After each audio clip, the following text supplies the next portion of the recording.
అన్ని రకాల నొప్పుల నుండి తక్షణ ఉపశమనం కలిగిస్తాయి my doctor pain relief products. ఎటువంటి సైడ్ ఎఫెక్ట్స్ లేకుండా.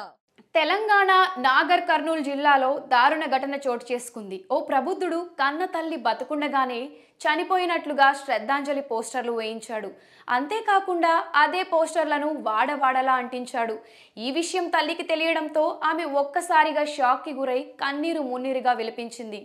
తాజాగా వెలుగు చూసిన ఈ ఘటన స్థానికంగా తీవ్ర చర్చనీయాంశంగా మారింది. మరి తల్లి బతుకుండగానే కుమారుడు ఎందుకు శ్రద్ధాంజలి పోస్టర్లు అంటించాడు? అందుకు దారితీసిన పరిస్థితులేంటి అనేవి ఇప్పుడు తెలుసుకుందాం.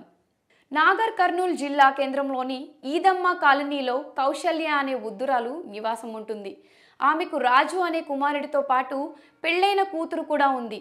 అయితే రాజుకు గతంలో వికారాబాద్ జిల్లా దరూర్ ప్రాంతానికి చెందిన ఓ మహిళతో వివాహం జరిగింది.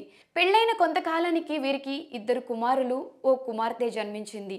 ఇదిలా ఉంటే రాజు తన తల్లి కౌశల్య పేరు మీదున్న ఆస్తిని తన పేరు మీద రాయించుకోవాలని ఎప్పటి నుంచో ప్రయత్నాలు చేస్తున్నాడు.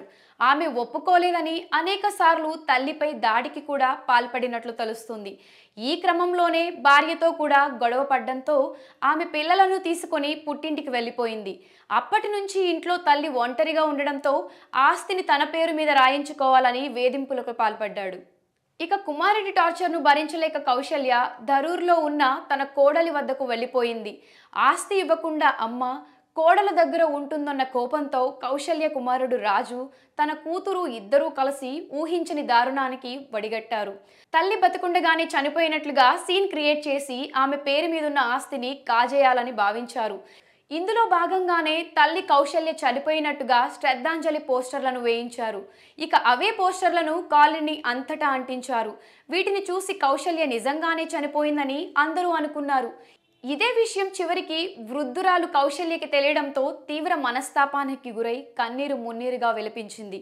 తాజాగా ఆమె స్వయంగా ఓ వీడియో రిలీజ్ చేసింది.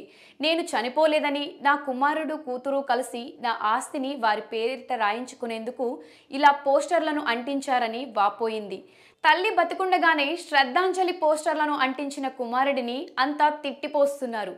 మరి ఈ దారుణంపై మీ అభిప్రాయాలను కామెంట్ సెక్షన్లో కామెంట్ చేయండి.